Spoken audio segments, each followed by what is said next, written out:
kita semua, semoga kita selalu dalam lindungan Tuhan Yang Maha Esa.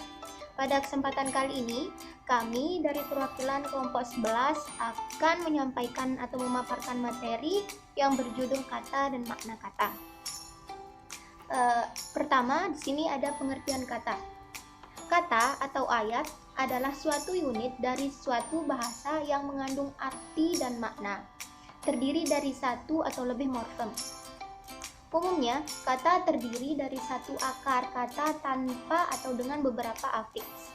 Gabungan kata-kata dapat membentuk frasa, klausa, atau kalimat. Berikut ada beberapa golongan kata. Yang pertama ada kata konkret. Kata konkret merupakan kebalikan dari kata abstrak. Kata konkret yaitu kata yang mempunyai rujukan berupa objek yang dapat diserap oleh panca indera. Kata konkret memiliki ciri bisa dirasakan, bisa dilihat, diraba, didengar, dan bisa dicium. Contohnya, sandang, pangan, rumah, belajar, bekerja, membaca, berunding, uang, mobil, sawah, dan rumah. Kedua, ada kata abstrak. Kata abstrak adalah sebuah kata yang memiliki rujukan beberapa konsep atau pengertian. Sesuai dengan namanya, kata abstrak lebih memerlukan pendalaman pemahaman karena sifatnya yang tidak nyata. Untuk lebih jelasnya, kita lihat beberapa contohnya, seperti kaya, miskin, kesenian, kerajinan, demokrasi, dan kemakmuran. Di sini yang kedua ada pengertian makna kata. Makna adalah denotasi. Kadang-kadang makna itu selaras dengan arti dan kadang tidak selaras. Apabila makna sesuatu itu sama dengan arti sesuatu itu, maka makna tersebut disebut makna laras atau explicit meaning. Apabila maknanya tidak selaras dengan arti, maka sesuatu itu disebut memiliki makna kandungan atau implicit meaning atau makna lazim necessary meaning. Sebagai contoh yaitu kata sapi. Ia memiliki arti dan makna. Sapi sudah memiliki arti sebelum kata tersebut dimasukkan ke dalam kalimat. Tapi ia belum memiliki makna karena makna hanya akan terbentuk apabila kata itu sudah dimasukkan ke dalam kalimat. Kemudian yang ketiga ada jenis makna kata. Pertama ada makna denotatif dan konotatif. Makna denotatif atau konseptual adalah makna kata yang didasarkan atas penunjukan yang langsung atau lugas pada suatu hal atau objek di luar bahasa. Makna langsung atau makna lugas bersifat objektif karena langsung menunjuk objeknya. Jadi, makna denotatif ini menyangkut informasi faktual objektif. Oleh karena itu, makna denotasi sering disebut sebagai makna sebenarnya, seperti dalam kata perempuan dan wanita. Kedua kata itu mempunyai dua makna yang sama, yaitu manusia dewasa, bukan laki-laki. Kemudian yang kedua ada makna konotatif. Makna konotatif merupakan lawan dari makna denotatif.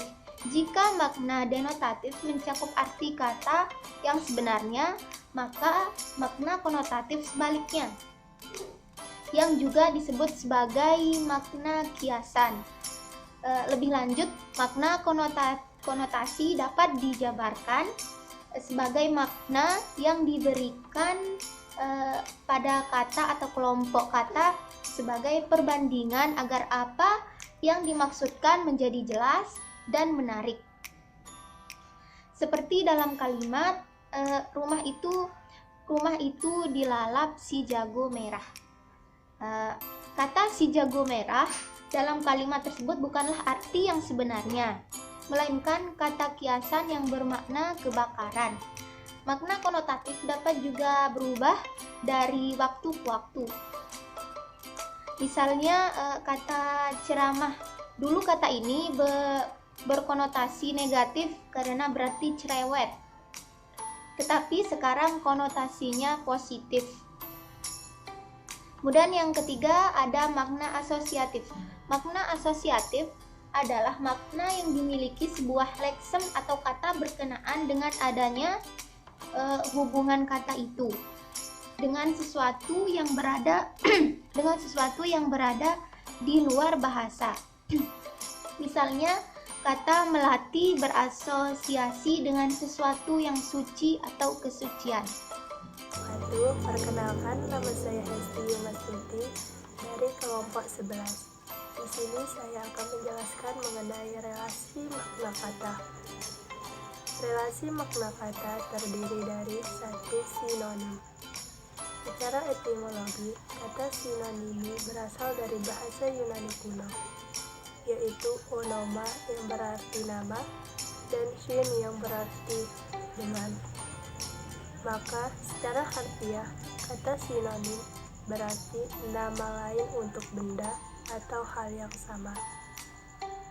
Sinonim atau bisa disebut kegandaan makna dapat diartikan sebagai dua kata atau lebih yang memiliki makna yang sama atau hampir sama.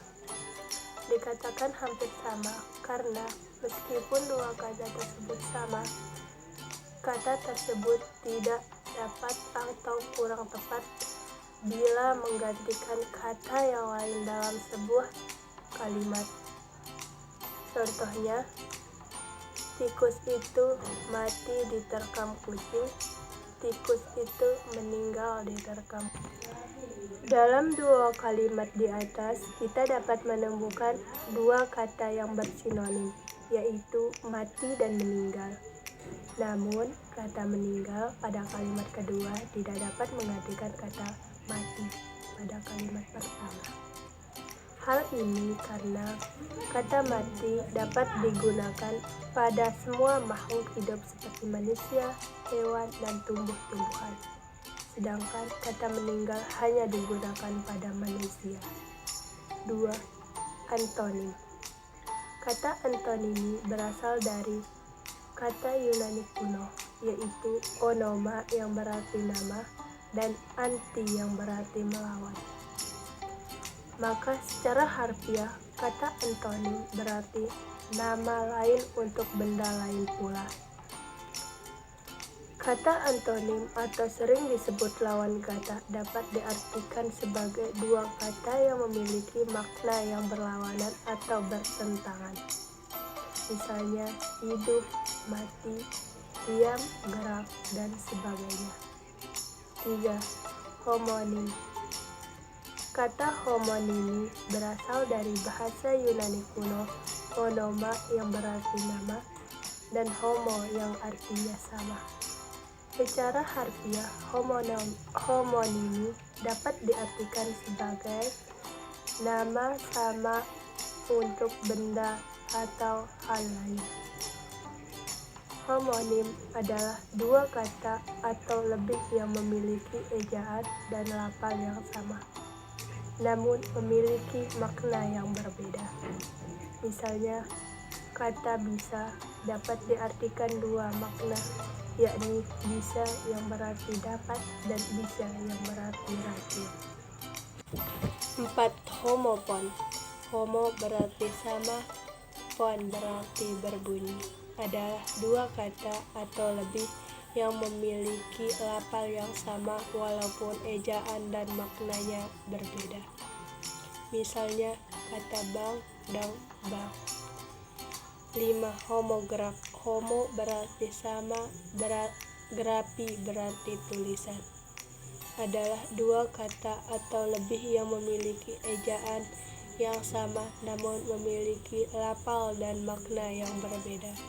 Misalnya tahu dibaca tahu bermakna salah satu produk makanan yang berasal dari kedelai, sedangkan kata tahu baca tahu bermakna mengetahui. Hiponim dan hipernim. Kata hiponimi berasal dari bahasa Yunani kuno, yaitu onoma berarti nama dan hipo berarti di bawah. Jadi secara harfiah berarti nama yang termasuk di bawah nama lain. Hipomimi dan hipermimi berhubungan satu sama lain. Hipomimi merujuk pada kata yang lebih khusus, yang merupakan subordinat dari hipermimi. Misalnya kata tongkol dan ikan. Kata tongkol merupakan hiponim dari kata ikan, sedangkan kata ikan merupakan hipernim dari kata tongkol. Perubahan makna kata. Dalam perkembangan, penggunaan kata sering mengalami perubahan makna. Perubahan tersebut terjadi karena pergeseran kontraksi, rentang masa penggunaan, jarak, dan lain-lain. Namun yang jelas, perubahan-perubahan tersebut ada bermacam-macam, yaitu menyempit, meluas, amelioratif, peyoratif, dan asosiasi. Macam-macam perubahan makna. Yang pertama, menyempit, spesialisasi. Kata yang tergolong ke dalam perubahan makna ini adalah kata yang pada awal penggunaannya bisa dipakai untuk berbagai hal umum, tetapi penggunaannya saat ini hanya terbatas untuk suatu keadaan saja. Contoh, sastra dulu dipakai untuk pengertian tulisan dalam arti luas atau umum, sedangkan sekarang hanya dimaknakan dengan tulisan yang berbau seni. Begitu pula kata sarjana. Dulu orang yang pandai, berilmu tinggi, sekarang bermakna leluasa, perguruan tinggi. Yang kedua, meluasa atau generalisasi. Penggunaan kata ini berkebalikan dengan pengertian menyempit. Contohnya, petani dulu dipakai untuk seseorang yang bekerja dan menggantungkan hidupnya dari mengerjakan sawah, tetapi sekarang kata tersebut dipakai untuk keadaan yang lebih luas. Penggunaan pengertian petani ikan, petani tambak, petani lele merupakan bukti bahwa kata petani meluas penggunaannya. Yang ketiga, amelioratif. Pada awalnya kata ini memiliki makna kurang baik, kurang positif, tidak menguntungkan, akan tetapi pada akhirnya mengandung pengertian makna yang baik, positif, dan menguntungkan. Contoh, wanita, pramunikmat, dan warakamuri merupakan kata-kata yang dipakai untuk lebih menghaluskan, menyampaikan pengertian yang terkandung dalam kata-kata tersebut.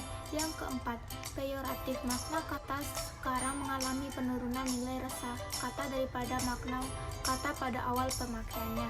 Contoh, kawin, gerombolan, aknum, dan perempuan terasa memiliki konotasi menurun atau negatif. Yang kelima, asosiasi. Yang tergolong ke dalam perubahan makna ini adalah kata-kata dengan makna-makna yang muncul karena persamaan sifat. Sering kita mendengar kalimat hati-hati dengan tukang catut itu. Tukang catut dalam kalimat di atas tergolong kata-kata dengan makna asosiatif. Begitu pula dengan kata kacamata. Dalam menurut kacamata saya, perbuatan Anda tidak benar. Yang keenam, sinestesia. Perubahan makna terjadi karena pertukaran tanggapan antara dua indera, misalnya indera pengecap ke indera penglihatan. Contoh, gadis itu berwajah manis. Kata manis mengandung makna enak, biasanya dirasakan oleh alat pengecap. Perubahan menjadi bagus dirasakan oleh indera penglihatan. Demikian juga kata panas, kasar, sejuk, dan sebagainya. Kesimpulannya, di dalam bahasa Indonesia, makna kata sangat penting dipelajari. Pengetahuan tentang makna kata mempengaruhi pemahaman terhadap suatu kalimat. Dalam makna kata, dipelajari pengertian makna kata, relasi makna kata, jenis makna kata, dan perubahan makna kata. Ada beberapa kata yang memiliki makna yang berhubungan atau memiliki relasi seperti sinonim, antonim, dan lain sebagainya.